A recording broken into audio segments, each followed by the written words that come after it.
Spanberger the opportunity to hear directly from you and answer your questions about the issues facing Virginians, their families, their businesses, and our communities. Now, as I mentioned, this event is an interactive forum. Congresswoman Spanberger will be taking as many questions as she possibly can during this event. So if you have a question, you can press *3 on your phone keypad at any time. You'll be placed in line to speak with a member of our staff. They'll take down your name and where you're calling from. The next time you hear your name, you will be live on the call and able to ask your question directly. You can also ask a question by submitting one through the portal right below our online streaming player. You can find that at spanberger.house.gov/live. Again, that's spanberger.house.gov/live. Now, if you're watching on Facebook Live tonight and wish to ask the Congresswoman a question, please visit the streaming portal I just mentioned. That address, spanberger.house.gov/live. Additionally, if you would like to receive updates from our office via email, please press *6 on your phone keypad at any time, and an operator will collect your email address. We could receive a lot of questions during this live event, so if we're not able to address your question, please call our district office at 804-401-4110 during normal business hours. Again, our district office number, 804-401-4110. Now, if you have any questions throughout the event, remember to press *3 on your keypad or type your question below the streaming player. Now, please welcome Congresswoman Abigail Spanberger. Hello, and thank you for being with us. My name is Abigail Spanberger, and I am proud to represent Virginia's 7th District in the U.S. House of Representatives. As we look ahead to a very busy 2022, I want to pause for a moment and reflect on the work of our office in 2021. A bit of a progress report, if you will. Last year, I am proud to say that our team was able to return more than $6 million to the Virginians across Virginia's 7th District, meaning that we have returned nearly $11 million since I first took office back in 2019. And what does these numbers actually mean? It means that last year, we worked to help more than 2,300 of our constituents with issues that they had with federal agencies, backlogged benefits or delayed tax refunds. And whether dealing with the IRS, the VA, or the Social Security Administration, I was proud that my team worked hard and around the clock to get answers for our neighbors. If you need assistance, please do not hesitate to reach out to my office, and we will be sure to help you the very best that we can. In 2021, we also responded to more than 81,000 of your emails, calls, and letters, and I appreciate the high level of engagement that we have across our district. I see across our communities on the issues that matter, tremendous engagement and a desire for answers and a desire to provide opinions about these important issues. And I hope tonight's event will be another chance for you all to inform my work on behalf of you and your family.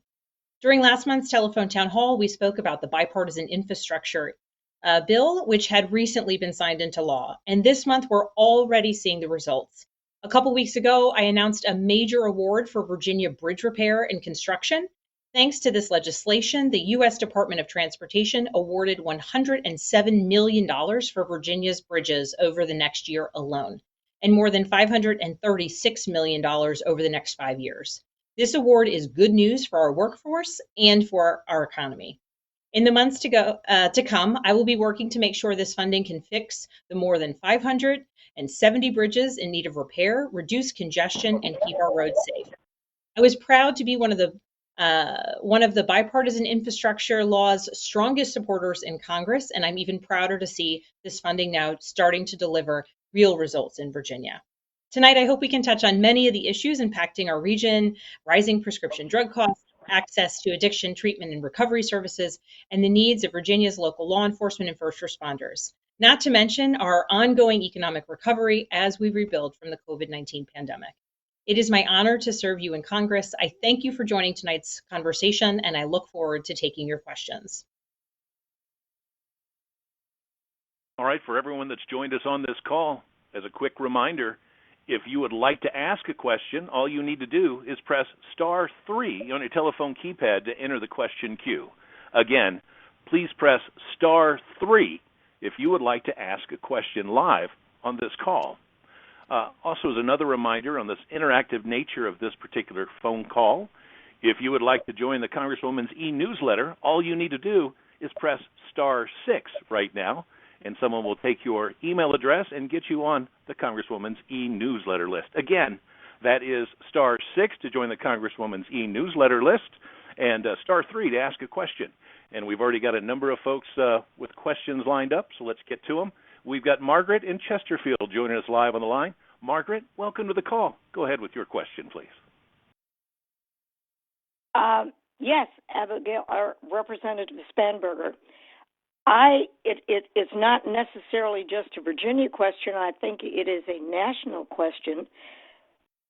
The problem on our border and the fact that we do not have any secure borders and that we have people from all of these countries streaming into the United States unvetted with COVID, with any other malady that they may have, and why is Congress not doing anything to protect our sovereignty?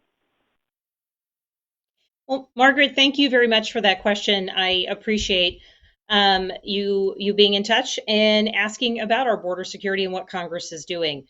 First and foremost, I am proud of the fact that last Congress, under President Trump, I actually led a piece of legislation that was signed into law by former President Trump. I led that legislation with a Republican from Texas, former Congressman Will Hurd, focused on ensuring that we are doing all that we can do to inform our law enforcement and our government about the challenges creating root causes for immigration throughout Central America, specifically leveraging our collection of intelligence related to human traffickers and narco traffickers so that we can get at the root causes of some of the migration that we have seen towards the United States. That legislation was signed into law by the former president, and I'm proud of that piece of legislation. Notably, another important component is that we, the United States of America, we have an absolute right to know who is entering our country and what might be entering our country. And certainly, as a former law enforcement officer, I am very much in favor of ensuring appropriate funding and resources in terms of detection device, in terms of infrastructure, sensors, and equipment that our law enforcement personnel along the border can use to detect any efforts at entering the country with illegal substances or trafficking of any kind. Notably, our Congress, we have passed appropriations bills. We are waiting for the Senate to take action to pass those appropriations bills to fully fund, all aspects of the government, but including our border security infrastructure. And separately, I've been working with Senate counterparts to ensure and to draft up legislation that would further provide additional support to our border agents along the border to ensure that they have the resources necessary to do the job of engaging with individuals who want to come to this country, who want to come to our country, and doing that important work. Notably, the House has also passed immigration-related bills. I would remark that one that's incredibly important that I hope will have a vote in the Senate is the Farm Workforce Modernization Act. And this is a bill that's really responsive to the larger needs of our economy and to the larger needs of our communities. The bill would provide for more visas for individuals who are going to come to the United States to work in the agricultural sector. And this bill is incredibly popular and supported by many agricultural organizations because farmers and producers, certainly across many parts of Virginia and across many parts of the country, want to be able to hire the support and the workforce that they need on their farms and in their greenhouses, and they want to be able to do so legally. They want to ensure that the person who's coming to work for them also has the protections that come with legal status in the United States. So this is a bill that passed with a significant bipartisan support because it really does get at the heart of one of the challenges we're facing as it relates to immigration, which is there are not enough visas for the individuals who are needed within our workforce. So this bill did pass with significant bipartisan support. It also includes provisions where those who are sponsoring workers to come to the United States would have to go through the E-Verify program so that, again, we as a country would know who's entering the country, that they do go through the appropriate vetting, but that they also have the ability to enter the country with a visa, travel back home, and come back and continue their work, again, legally year after year. It's an important piece of legislation and one that I continue to advocate for because it does recognize the fact that our country has a tremendous need for additional workers, particularly in certain sectors, and we don't have enough visas to meet that need. It's a challenge for the individuals who want to come and do the important work of harvesting fruits and vegetables and working on farms throughout Virginia and the rest of the country. And it's also important for the farmers and producers who want to hire hardworking people who want to support the agricultural industry across Virginia and the country. So I thank you for this question, and certainly Congress is doing a variety of things, working on bills across a variety of sectors, be it border security, visa related, and certainly larger questions of the economy and how that relates to immigration. Thank you for the question, Margaret. So next up, we've got Lloyd joining us on the line. Lloyd, welcome to the call. Go ahead with your question for Congresswoman Spanberger. Yes, broadband in the 7th District. We need broadband desperately. Everything in the world now is organized across the internet. I'm a computer scientist, and I could get work if I could have broadband internet so I could get some speed. But it's hard for a 71-year-old man to get a job nowadays. Well, Lloyd, thank you so much for this question. Certainly, broadband has been a focus of mine since I first entered Congress. And notably, I worked to lead additional funding to the Reconnect program. I worked in the early days of the pandemic to ensure that our pandemic response programs included not just funding for the E-rate program and other broadband and internet-related programs, but also that it expanded that funding and expanded the versatility and the flexibility of those programs. Certainly through the American Rescue Plan, we delivered tremendous resources to our localities. And across the 10 counties that I represent, many of those counties that have had real challenges that were not connected to broadband when I first came into office, or that have had real challenges bringing broadband to the communities, have leveraged those substantial American Rescue Plan dollars. Again, federal support I was proud to vote for as part of the VADI program, which under the prior gubernatorial administration, under the Northam administration, they were able to leverage the VADI program from just a few $1 million to hundreds of millions of dollars and propel the Commonwealth on a much faster trajectory towards universal broadband connectivity. Certainly, we are now on pace. Estimates are to have universal broadband connectivity across Virginia, if we keep with the pace set by the prior administration, by 2024. Certainly, I was present at an event where we announced all of the new projects happening, at least in the region that I represent, projects that would impact Powhatan, projects that would impact Goochland, projects that would impact Louisa. And it's exciting, some of the progress that we've made. Not to end with the American Rescue Plan, within the Bipartisan Infrastructure Investment and Jobs Act, we had additional funding for broadband connectivity because, frankly, as you mentioned, Lloyd, it is such a vital component. It's a vital component of the economy. It's a vital component of our educational system. And we were really, as a nation, approaching a point where communities that did not have and do not have broadband connectivity would be left behind. And so what I'm particularly proud of with the infrastructure bill is that this is really the first time that the federal government is recognizing that broadband is a utility, like the electrical grids that we invest in that bill, like the water systems, like the roads, like the bridges. Broadband is a utility that is vital to the functioning of our nation and worthy of federal investment. So, Lloyd, I look forward to making progress, further progress across Virginia's 7th District so that you will have broadband at your home. But we are on our way. We're making tremendous progress. but there is still yet more to be done. Thank you. So our next question comes from Betty, who's on the line live with us. Betty, welcome. What is your question? Thank you very much, Abigail Spanberger, for your service to our district. My question is in regards to the Postal Service. Twice in the last 2 weeks, we have not even received Postal Service. I get informed delivery every day, and I'm shown what pieces of mail should be coming to my home. They don't come. During this time of the year, especially since we're getting a lot of things for taxes, I'm very concerned about that. What can Congress do to get our mail back to a regular system like it was a few years ago? Thank you. Betty, if you're still on the line, what county do you live in? Chesterfield. Thank you.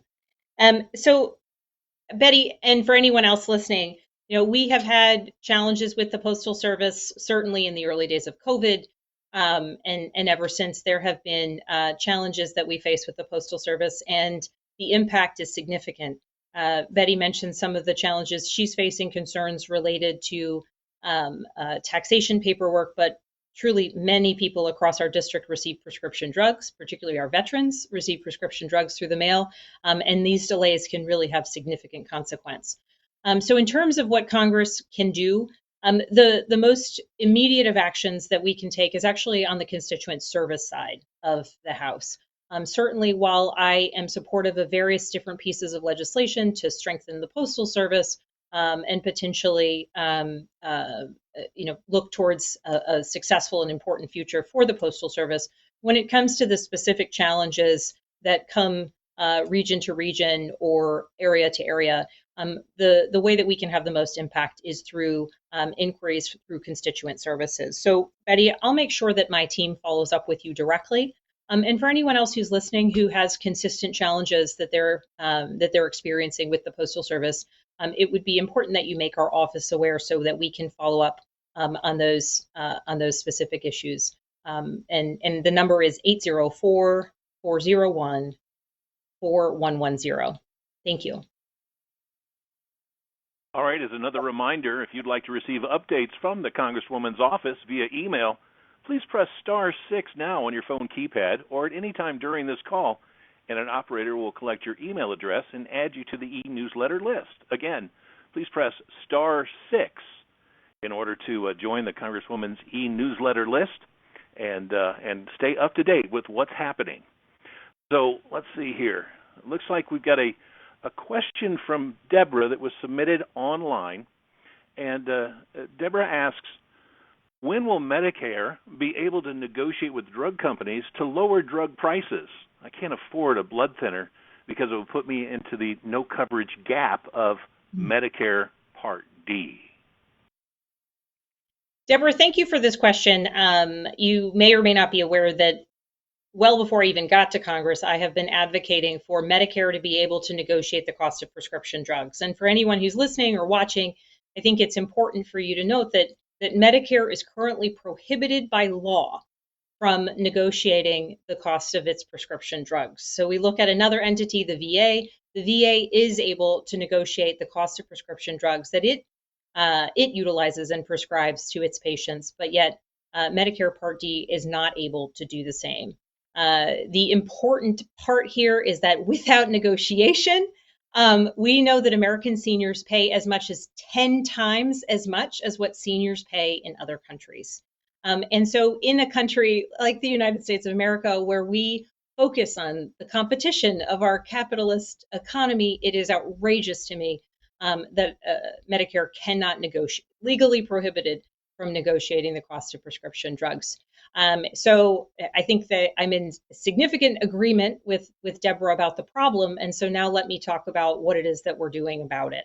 So there's a bill that I have co-sponsored and advocated for and voted for, and that is a bill called HR 3. It's the Lower Prescription Drug Costs Now Act. This bill would give Medicare the ability to negotiate the cost of prescription drugs, and it would impact others because it would allow private insurers to then also use those negotiated rates.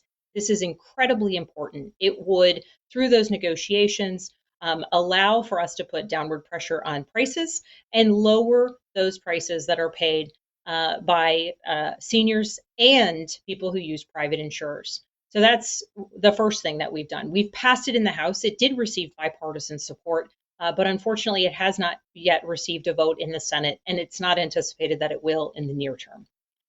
So as a second step, there's another bill, and many of you might have heard about a larger bill that was being called the Build Back Better Act. Well, that bill has a component of it. What passed out of the House has a component that would allow for Medicare to negotiate not all drugs, but a significant portion of the most expensive drugs, which is incredibly important. Again, that price negotiation.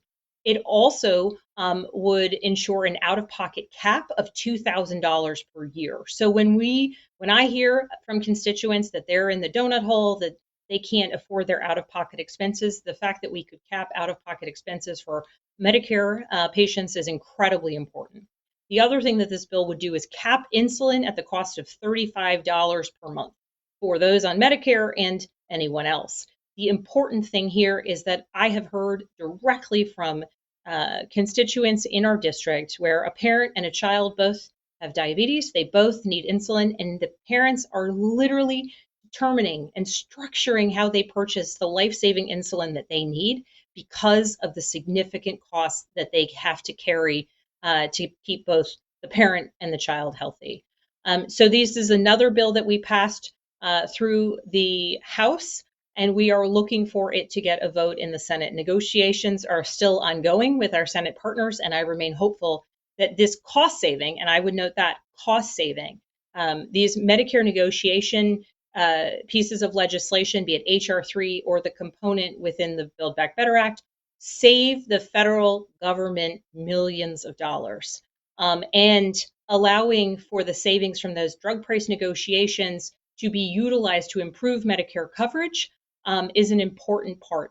In H.R. 3, the first bill that I mentioned, we actually reinvest those savings in expanding for hearing coverage to ensure that seniors, as they might need access to healthcare related to hearing loss and any devices associated with hearing loss, that they have that covered. And this is important. It's important from a mental health standpoint. It's important from an isolation standpoint. But at the end of the day, it's lowering the cost of prescription drugs, not just for those who use Medicare, but also those who use commercial insurance. So those are two pieces of legislation. The House has passed both. One has a greater chance in the Senate, but we're still working on it. I'm sorry we haven't delivered it yet, Deborah, but I'm going to continue working for this. I've written op-eds with a number of my other counterparts, really highlighting the unbelievable importance of just allowing Medicare to negotiate its prescription drugs. So thank you for asking this question. So it is absolutely wonderful to see so many people involved in tonight's live telephone town hall with Congresswoman Abigail Spanberger. If you're on the line with us and you've got a question you'd like to ask, please press *3 on your telephone keypad to enter the question queue. Again, if you've got a question you'd like to ask live on this call, please press *3 now on your telephone keypad, or enter your name and question right below the streaming player. Back to the phone we go. We've got Rory joining us live on the line. Rory, welcome to the call. Go ahead with your question. Hi there, and Congresswoman Spanberger, we spoke before regarding, I have two questions, and one is on the supply chain czar and your initiative, which showed a lot of strength to take that forward, and I hope you're still plugging away at it, because everybody on the call, everybody in the country is struggling, obviously, with inflation and the supply chain. So I wonder how that's going, number one. And number two in the question would be regarding local government. For example, County of Orange. I recently read, those of us that work and do volunteer work with different cities in the district, I read that $66 billion in grants are left on the table that cities for public safety and other measures can be received. But there's so many different grant application processes. Is there a one-point contact or a clearinghouse that cities and locales and local government can go to try to help garner some of those funds? So that's one question. And the other is your progress on the supply chain czar. And then I'm just going to end by saying the following. I appreciate your determination and toughness regarding what you're doing on trading equities among members of Congress. I think that initiative is terrific, takes a lot of guts, and I'm glad that you're running again. I don't know, you never met you personally, but I will tell you, if there is a term, and a Democrat could be a demo pragmatist, you certainly represent that, and kudos to you. And I hope everybody realizes your moderate views and the follow-up you do, and I hope they support you widely and in every way for your election in 2022. So again, the czar question, and then a point of contact or something for grants to help cities and public safety. Don't worry, Rory. I'm a note taker. I got them all down. Thank you for your kind words. So I'm gonna go supply chain trading equities and then the billions on the table. So I did call for there to be a supply chain czar put in place for those who have ever been to a grocery store, and I certainly don't mean to make light, but if you have gone to the grocery store in the past 6 months, you know there are supply chain issues. Everyone is impacted. We are impacted by increased prices. We are impacted by the lack of availability. And it's everything from chicken to peanut butter and everything in between that's impacted. And so, the pinch that we are all feeling because of inflation is significant. And I have called on the administration to put a supply chain czar in place. They have not yet done it, but I continue to advocate for this in committee hearings and also in my communication with the administration, because frankly, there's a variety of different parts of the federal government that are kind of at play: Department of Transportation, Department of Commerce, Department of Energy in some cases, and Small Business Administration. And so making sure that anyone and any department that might be impacted or part of USDA, frankly, actually, when we're talking a lot related to local producers and the food supply chain, making sure that everyone who has a part in supply chain, in a supply chain that functions or a supply chain that is challenged, is brought together under the auspices of a supply chain czar. This is a major priority for me. It hasn't yet been achieved. I'm going to continue to be a squeaky wheel on this because I do think that consolidation of kind of an effort, an oversight over the effort is important. Notably, USDA, though, has taken a step which I really appreciate, which is I have a piece of legislation called the Butcher Block Act. It's a piece of legislation I sponsored with a Republican from South Dakota, Dusty Johnson. And this is a piece of legislation really focused on ensuring a ease of supply chain for our livestock producers. And in fact, I actually brought the undersecretary for rural development out to Orange County to sit down with cattlemen from the Virginia Cattlemen's Association, and we walked through a local processing facility where they process the cows right on site and talked about the importance of having a less consolidated supply chain and processing supply chain, and notably local engagement. And what USDA has done is they have effectively put in, just through their rulemaking and through USDA, they have basically put into effect what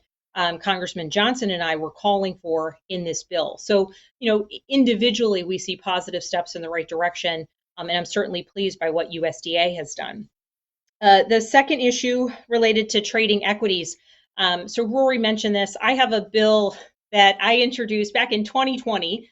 Many of you probably remember back in 2020, there were all these reports in the early days of the pandemic that members of Congress or senators were buying this stock or selling that stock. And there were reports after reports that while the rest of us, and I include myself in that, the rest of us were trying desperately to get masks or, Cloroxing our groceries or worried about this new virus, And members of Congress, myself included, we were going to briefings, we were learning what was happening, we were getting, in some cases, classified information about what we knew coming out of the early places where the pandemic was hitting, China, Italy, et cetera. We had members of Congress and the Senate who were buying stocks. And I remember at the time being horrified and disgusted by these reports because, I don't know about them, but I was focused on serving our constituents whose jobs were shutting down, who were terrified, who were confused, who were calling our office nonstop with real worries that we were trying to adapt to and adjust to. So I have a colleague from Texas, a Republican by the name of Chip Roy, who we were talking about this. And Chip and I do not agree on a lot, but we certainly agree on the fact that it's outrageous that members of Congress would be able to buy and trade individual stocks pretty much any time, but certainly during a pandemic. And so in 2020, we wrote a bill that said, let's make it really easy. If you have stocks and you're elected to Congress, you got to put them in a blind trust or you sell them. You can have mutual funds, you can save for your retirement, but individual stocks where you can own, X amount of dollars in Facebook or X amount of dollars in Pfizer or Clorox or anything, the same companies that might be becoming before your committee, you should not be able to own those individual stocks. So either sell them or put it all in a blind trust. And it's a pretty straightforward piece of legislation. And it also applies to your spouse and your dependent children, because the actions that our spouses take with the information that we have access to is just as abhorrent and offensive to me as the potential that there could be any constituent out there who thinks that members of Congress are focused on self-dealing. And so for me, the real issue here, as I've had some colleagues say, oh, but I'm not doing anything wrong. I said, what matters is that our constituents think that people are doing something wrong. What matters is that we have the opportunity to affirmatively tell the American people that we are trustworthy, that we are working on your behalf, and that we are interested in serving you, not our stock portfolio. And the way that we do that is to say, we either have a blind trust or we don't have a stock portfolio. And so I'm particularly adamant about this piece of legislation. We have gotten a tremendous amount of support for it. We're still working. We're not at a vote yet. But it really has brought together a pretty broad coalition. We've got people from the far left, people from the far right, people from all parts of the country, people who've been in Congress many years, people who just got here. And I'm going to continue working to grow that coalition because it's our chance, our opportunity to affirm to the American people that we're trustworthy and that we are putting their interests first and not the interests of our stock portfolio. And Rory's last question about all of the grant dollars. So there's a couple things here. There is not one consolidated person you can go to at the national level. And this, for me, was a real big issue. So in my office, we have one person. We may not have it at the national scale, but we have a gentleman based in our Henrico office whose job it is, whose title is to be our grants manager. And so he has been in touch with so many of our community leaders, nonprofit organizations, county administrators, town council members, to town mayors to make sure that they are aware of what exists in terms of grants. If they have questions about grants, he can answer them. If they want a letter of support for a federal grant, we can answer them. And so for anybody who might want to write this down, the email for that is spanberger.grants@mail.house.gov. It's spanberger.grants@mail.house.gov. You can also call our office and we'll be sure to put you in touch with Sean, who is our grants manager. And we hope that he can be helpful to you as you're trying to navigate the process. One more thing, because it's related to this, there are a lot of tremendous grants that are so helpful, particularly in the public safety space. And one of them is the COPS grant, which provides federal support to localities that want to use these federal grant dollars for training, recruitment, vetting of their sheriff's deputies or their police officers. And the program was put in place back in 1994, and it provides tremendous support. In fact, some of the localities that I represent have received, either recently or in the recent past, grants through the COPS program. It is a program that does not have nearly enough funding for the amount of interest and the need on the ground. And so I sponsored a piece of legislation, just introduced a piece of legislation with a colleague, Congressman Rice from South Carolina, a Republican from South Carolina, that is would triple the funding to this program, and also make it so that it is easier for smaller localities. So these are, your towns or rural sheriff's departments, your smaller localities, smaller size departments, to be competitive in those grant programs. So not only do we have somebody in the office who's focused on helping the people of the 7th apply for those federal grants, but when we hear feedback from some of those applicants about challenges that they're facing applying for some of these grants or receiving a successful grant, that we respond to that by writing the legislation that makes sure that particularly useful and valuable grant dollars are able to flow to the people, the localities, and the nonprofits or local governments that need them the most. So thank you, Rory. I think I got all your questions. Back to you, Dirk. Thank you very much, Congresswoman. And if you're on the line with us and you've got a question you'd like to ask Congresswoman Spanberger, now's the time to press *3 on your telephone keypad. Again, if you'd like to ask a question live on this call, please press *3 right now on your telephone keypad. If you're watching this online, you can go ahead and enter your name and question right below the streaming player. And we're going back to a question on the phone. We've got Jeanette joining us live. Welcome to the call. Go ahead with your question, please. Yes. How you doing, Miss Abigail Spanberger? Hi, Jeanette. Nice to talk with you. You too. I was just wondering about the child tax credit that they were giving back during the pandemic, and like tax time now. Some people are saying that was a loan. Is that true or not? No, ma'am, it was not a loan. And if just a kind of a little bit of an explainer on the child tax credit. So the child tax credit has been in existence for years as a credit against the taxes that you pay. So come tax time, you would claim a child, receive the tax credit, and it was part of your tax filing. For the 2021 tax year, so that's the calendar year 2021, we increased the amount of the tax credit and we made it refundable. And in making it refundable, it was you don't have to wait for tax time to receive those dollars. And the dollars are yours, the tax credit is yours, regardless of how it plays off your actual income. And what we did was, in making it refundable, we had 6 months of those dollars actually came out monthly, starting July through December. So you would have received that if you received the child tax credit, July through December, each of those 6 months. And then when you file taxes in April, you'll actually receive the child tax credit for the part of January through June of 2021. So most people will then be receiving additional funds for that January through June portion of the year. But it is not a loan.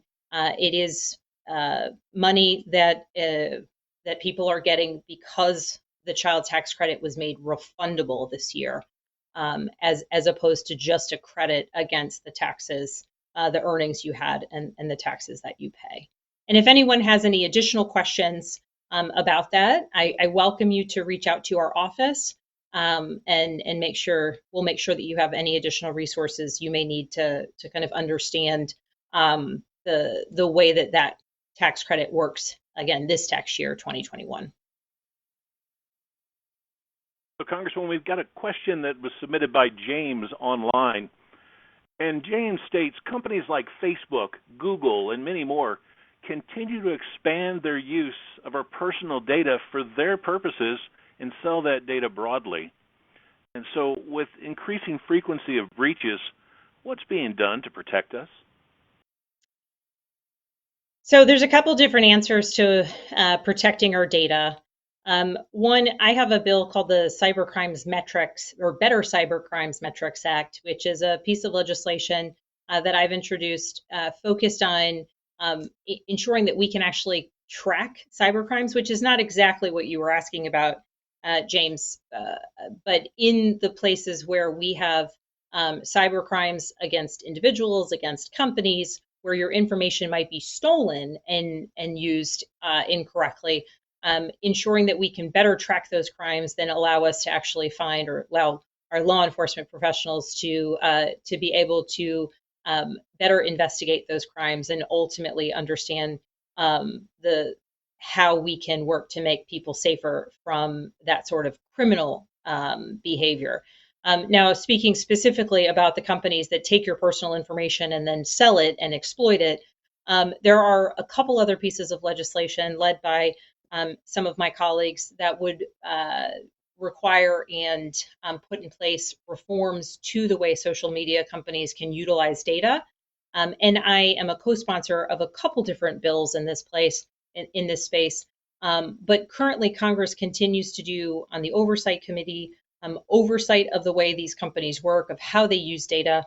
And there are pieces of legislation that are currently at the committee stage that are aimed at basically stopping or reducing what it is that you're talking about, which is utilizing information that these companies can get based on our use of their platforms beyond some of the basic user information that we provide when we sign up. So there's nothing that is moving towards the floor just yet for a vote, but legislation that's working its way through committee. So there's an easy way to stay up to date with what the Congresswoman is working on, and that's by joining her e-newsletter. And you can do that right now by pressing *6 on your telephone keypad. Again, if you wish to join the Congresswoman's e-newsletter, please press *6 on your telephone keypad right now. An operator will collect your email address. Let's go back to the phones right now, and we're joined by Bashan. Bashan, welcome to the call. Go ahead with your question, please. Hi. I know you spoke about the drug use, the rehab for people, but my question is, there are so many people, men and women, who are going into the penal system because of their drug use and because they cannot get the help that they need. So when they come out, they pretty much become the part of the revolving door to that system. And I was wondering, how much help are they able to get? Where are the places that they can go? How can they get this information? I'm a registered nurse. I've worked in the prison. I've worked in every area that you can think of. And it's hard to find information and places to send these people so they can get the help they need so they don't go back in the system. Well, Basham, thank you. Well, Basham, I want to thank you very much, first off, for your work, certainly as a nurse, certainly working just in any capacity, but particularly within the criminal justice system. And this is actually an area where I have been very focused recently. I have long been focused since I first got to Congress, which I guess wasn't that long ago, focused on issues related to substance use disorder and ensuring that there are proper resources for those who are going through treatment and those who are in their recovery. It's interesting that you asked this question because actually just today I was in Culpeper and Spotsylvania counties visiting facilities that are helping people. One was an inpatient facility to help individuals through a 28-day detox from their substance use disorder. Another location, the C facility, is just an extraordinary place in Culpeper County where people can walk in, they can do group and peer engagement. There's gatherings, there's events, there's yoga, there's NA, there's AA programs that happen right there on the spot. And so these resources, exist kind of unique to community to community. In Spotsylvania, I learned about a program that exists that does help for returning citizens as they are leaving the local jail, helps to ensure that they're going through programs to get certifications that will help them get jobs within the community, that will help ensure that whatever kind of helped or attributed to their path towards incarceration, be it some of their choices, be it their substance use disorder, that they are able to get the support that they need so that they can continue in their path as returning citizens, and not go back to jail, not have another run-in with the law. And certainly, we do know that the transition from prison or jail back into a community is a particularly difficult one for any offender or any returning citizen who has an issue with drug use. Certainly, we know that overdoses are highest right when individuals are first released from prison. One found that the risk of death in the 2 weeks after release was like 12.7 times greater for that of other residents, because when they first leave jail, that risk factor is so significant. It also means that leaving jail is oftentimes a disruption in the services that they're receiving.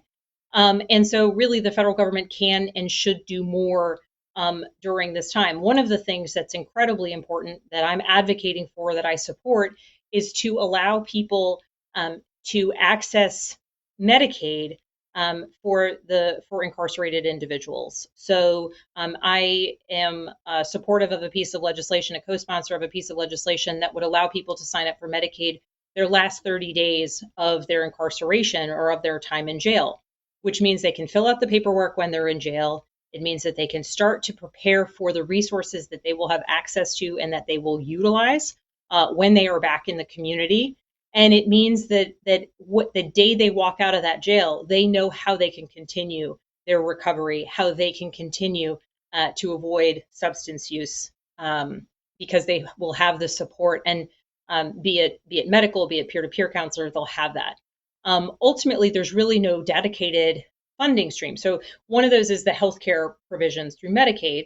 Another challenge is there's no dedicated funding stream for individuals who are in recovery for those support services. And the fact that there's no dedicated funding stream really means that when we're responding to the challenges that people face within recovery, it's underfunded and it can be choppy.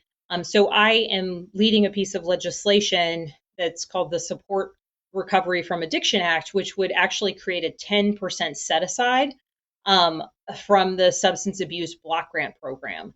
And the Substance Abuse Block Grant Program is a federal grant program that community programs and CSBs and faith-based organizations, all of these organizations and entities that are helping people through their recovery, that they can apply for federal grants. And much of the money goes to prevention or education or treatment at that moment when someone's sort of in acute crisis. But what often gets sort of left behind is that long-term investment in recovery. So this bill would say that this set aside it's 10% of the substance abuse block grant dollars has to be used for recovery. And so whether it is someone who has been in the criminal justice system or not, ensuring that whatever community support they use, whatever community organization they seek their recovery with, that those funds exist not just in that moment when they need immediate treatment, not just when we're trying to prevent the addiction, but indeed when that individual is focused on their long-term recovery, ensuring that those funds are there. And that's a really important piece of legislation to ensure a funding stream for recovery schools, recovery homes, recovery ministries, including those that work with local and state criminal justice reform efforts.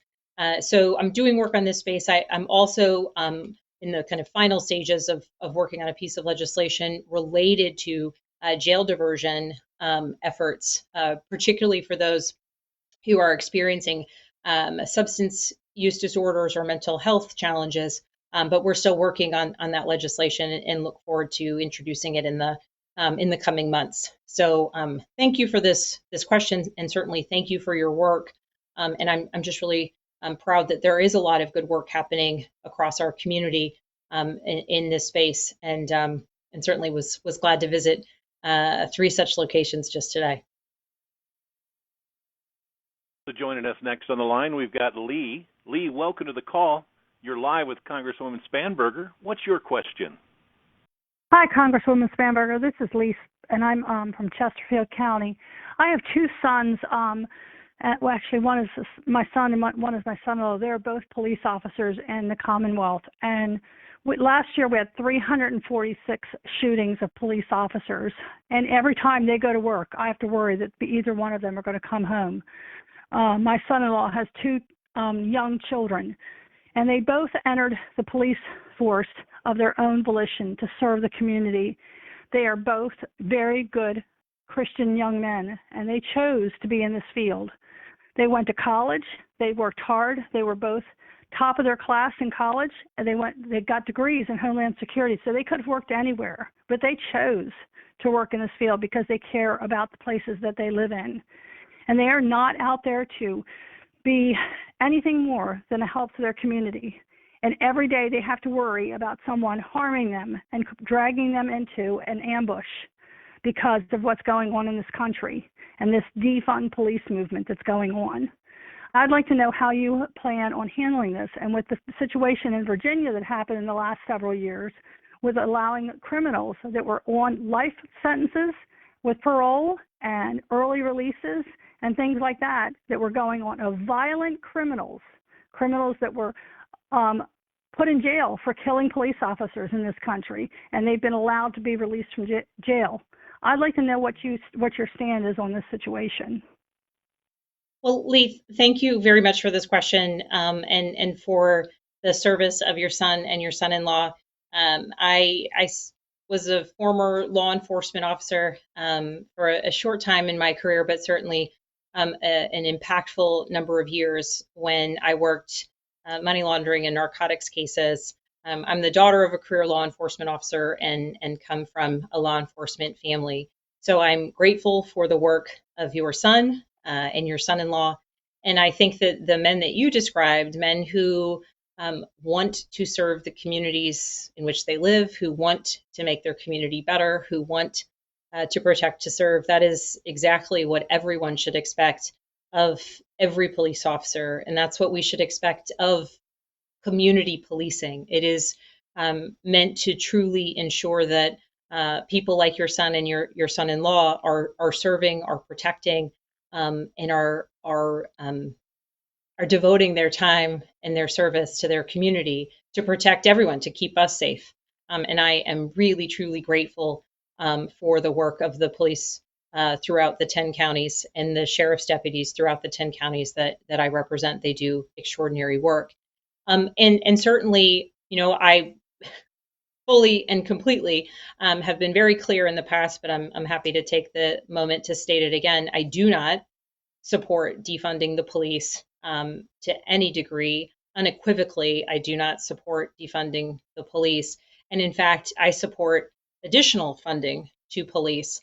I voted for the American Rescue Plan, which is a piece of legislation that provided tremendous financial support directly to our localities, directly to school districts, which were so incredibly helpful for our schools to be able to put in place mitigation strategies to help open our schools safely for all children.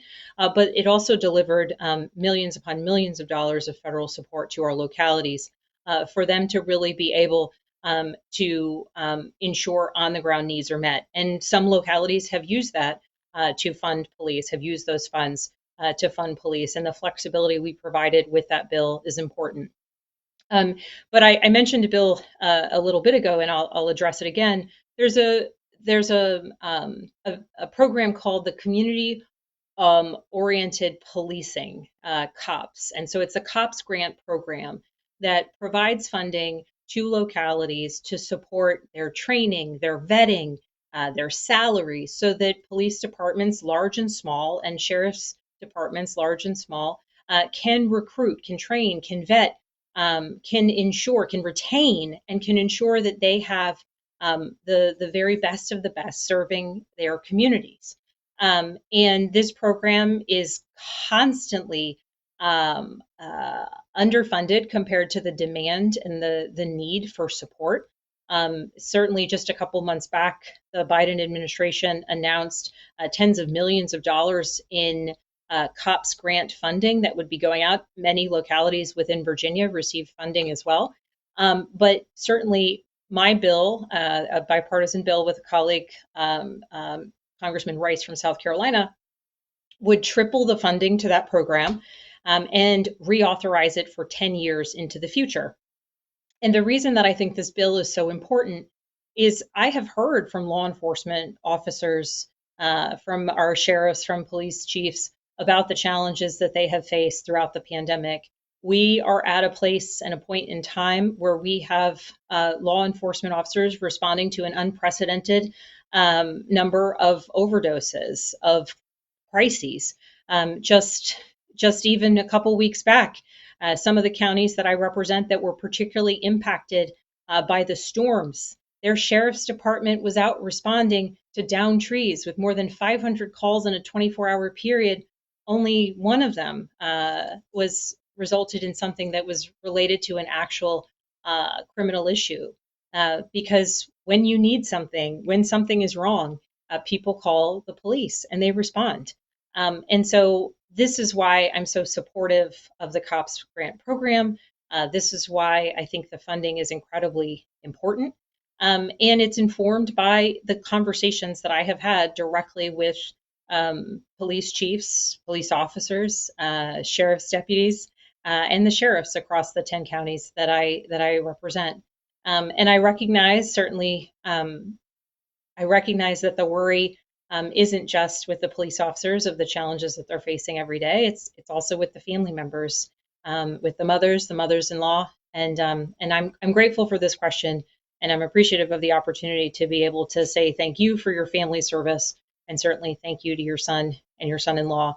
And I do hope that as we continue to move this piece of legislation forward, it recognizes the good service of community-oriented, community-focused police officers like those in your family. So thank you for the question. So just a quick look at the clock. Looks like we have time for just one more call in this Q&A, and that honor goes to James. James, thank you for your patience. Thanks for waiting on hold. Go ahead with your question, please. Yes, Representative Spanberger, thank you very much for this forum. And my question is on the infrastructure bill. I know it includes funds for roads and bridges, and I assume dams, but there are any funds in there for improvements in railroads? If it was economically feasible, we could transport goods and maybe improve the passenger service. I know many countries around the world are ahead of us in that regard. And I just want to know if there are any funds set aside for those improvements. I love to travel by railroad. I think it's a great way to get around. And I was hoping that the bill would include some funds in that, but I don't know if it does or not. Can you answer that? It does. James, it does. And I love to travel by rail as well. I'm very lucky that the when I travel back and forth to DC, not every week, but sometimes I do have the ability to just relax on a train, get some work done, and arrive on Capitol Hill. But yes, the Bipartisan Infrastructure Investment and Jobs Act has support, has financial investments in roads, bridges, waterways, ports, electrical grid infrastructure, and yes, railroads and other public transportation as well. For anyone who might take the VRE or the Metro, once you kind of head north, there's investments that will be applicable to those forms of transportation. Certainly, my colleagues, Congressman Connolly, Beyer, and Congresswoman Wexton are excited about some of the investments related to Metro. But for anybody who likes to take a train through the Northeast Corridor or anywhere else in the country, yes, there's substantial support to both passenger rail and transportation. So when we're talking some of the challenges we have in the supply chain, certainly investments in our rail as the means of shipping goods is also another element that a little bit of a longer term investment, but certainly oriented towards supply chain remedy. So, Congresswoman, as I just mentioned, we do need to begin to wrap up this call. So I'd like to call on you for some closing remarks, please. Thank you so much. Well, I just want to say thank you to everyone who called in today. I think we talked about a variety of different important issues: border security, computer security, broadband, postal service, supply chain, prescription drugs, banning lawmakers from buying or selling individual stocks, grant programs, their value, the incredible work of our local law enforcement and some of the grant programs I've been working on related to them, the child tax credit, answering your questions, and certainly recovery and criminal justice related issues for our returning citizens. So I hope we were able to answer most of your questions. Certainly, if you have any additional questions, I welcome you to be in touch with my office. We'd love to make sure that you have all of the answers that you need.